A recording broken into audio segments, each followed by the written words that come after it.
Today I will speak about widely requested topic of the assessment of people who are separated on a permanent or indefinite basis but who continue to live under the same roof. In most situations, a couple who is separated but continue living under the same roof does so mainly for financial reasons, and unfortunately often that could be a long-term arrangement.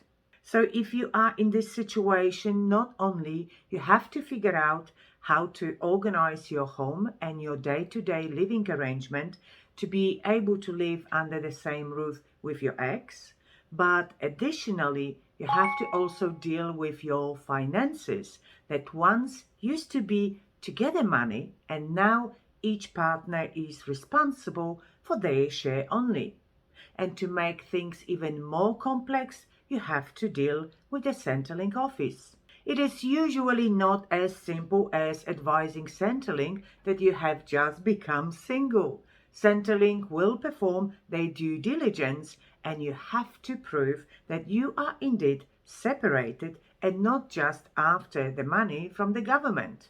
After all, the payment a single pensioner receives is much greater than the payment made to each partner of a couple. So Centrelink wants to make sure you are not trying to take advantage of the system, and believe me, many people try. I have already prepared a video about the divorce in late years of life, how to prepare for divorce in your 50s or 60s, great divorces. But today we are talking about separated couples living under the same roof and what to pay attention to in retirement and when dealing with Centrelink.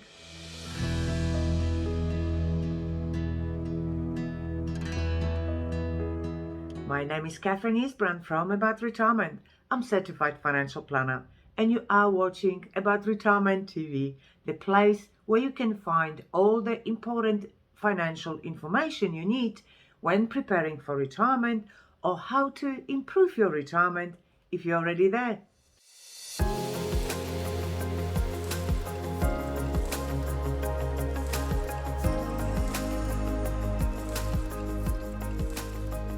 First, let's check what is the definition of a member of a couple. A couple means two persons who are legally married or have been in a registered relationship for at least 12 months or in a de facto relationship. A member of a couple means any person who is a member of a family unit that includes a couple. So if you are no longer within the definition, you would be regarded as a separated or single. Therefore, your first step is to, number one, notify Centrelink of your relationship change to a single person while continuing living under the same roof with your ex-partner. Number two, provide evidence that you are separated indeed. Number three, each person from a couple will need to explain why you continue living together and why you share the residence. Number four, you will need to prove to Centrelink how your family home has been divided to accommodate for both of you and proving being separated. Number five, the decision of a separation under one roof is not time limited, but could be subject to ongoing reviews. Centrelink considers 6 factors when assessing people separated but living under the same roof. Number one, financial. Centrelink will check all your financial arrangements as a single person. For example, splitting bills, separating bank accounts to your own name only, transferring assets from one person to another as part of your financial settlement, closing joint bank accounts, all other actions you take to prove separation of financial assets. There are other aspects of marriage separation that not only will prove that your separation is genuine, but also logically you should complete those steps for your own security of your own overall financial position.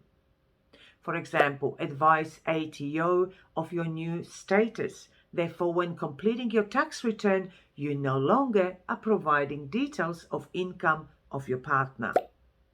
Update your will to ensure you change your beneficiary from your ex-partner to other important people in your life, if this is what you wish to do. Update the death benefit nomination within your superannuation fund.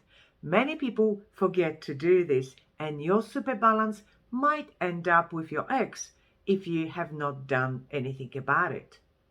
If you have a life insurance policy, change the beneficiary of your policy as soon as possible.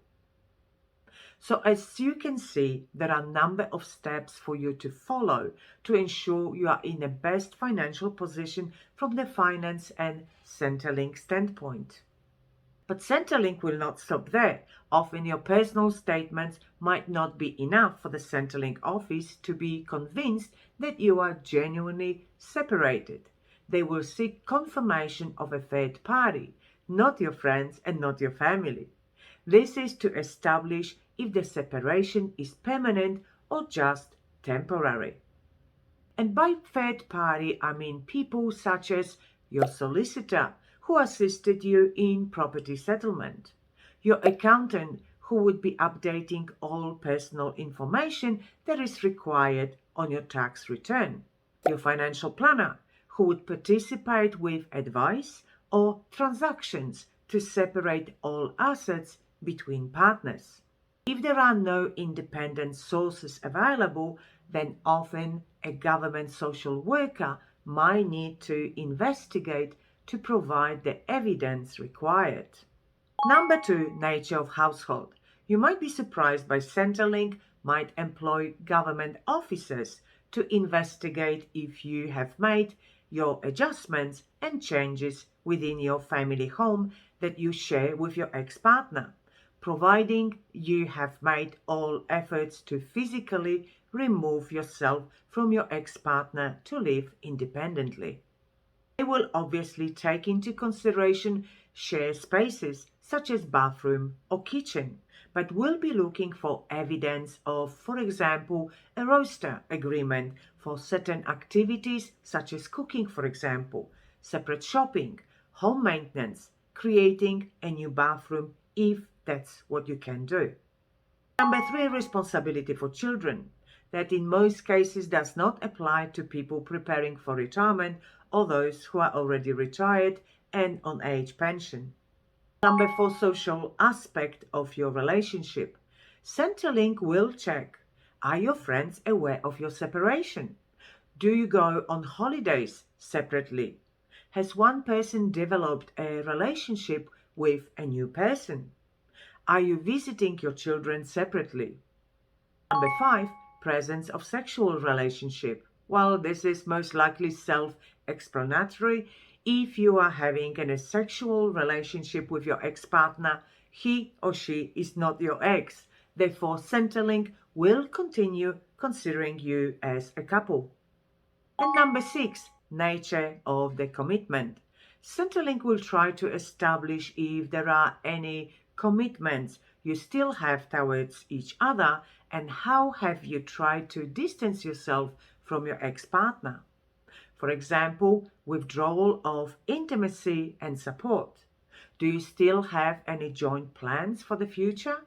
How do you share information and communicate with one another? Has any partner tried to proceed with a divorce rather than just stayed separated? It is a very complicated process and not an easy one to go through, as you might feel almost an invasion of your privacy is taking place when dealing with Centrelink. But the more open, honest you are, the more organized and following all the above listed steps, the faster this assessment will be over. If your separation is permanent, my recommendation is to finalize it with the divorce, and then you have no issues with Centrelink and you can start your life as an independent free person. One last piece of advice. If you are looking at age pension, As you know, limits for a couple and for singles are different. Therefore, if you find yourself in a situation of missing out on age pension that has been reduced or has been cut out altogether due to single status, please consider asking for a good financial and retirement planning advice from an experienced advisor. You don't know the outcome that could be achieved unless you ask. You can always book time with me through my website at the time that is suitable for you. And during the time we spend together, you can ask me any questions to make your situation easier and financially more beneficial. Therefore, visit my website about retirement.com.au. And while you are there, sign up for my newsletter to be always updated with any changes that get introduced in Australia that could impact your retirement. If you enjoyed this video, please give it a like and subscribe to this channel not to miss my next video. Now my recommendations for further watching. How to prepare for divorce in your 50s or 60s. If you are getting separated now, you might as well know what to do if your separation ends up with divorce. Second video to watch is Age Pension Asset Test, The Truth Revealed, as you need to understand how both income and asset tests work for you as a single person. Bye for now.